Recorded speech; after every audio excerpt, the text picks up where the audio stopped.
попрет под встречную. Машину пополам порвало сразу. Ну, в принципе, я говорю, здесь вот хожу я по асфальту, то есть здесь, в принципе, нормально.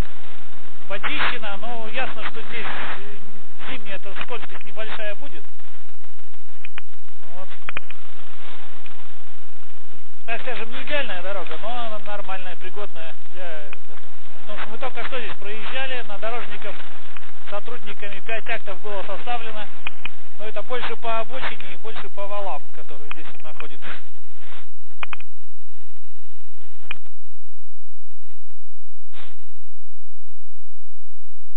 Вот беда.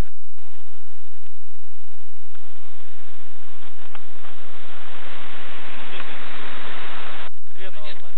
Подожди, какой, а кто сказал, что фура была?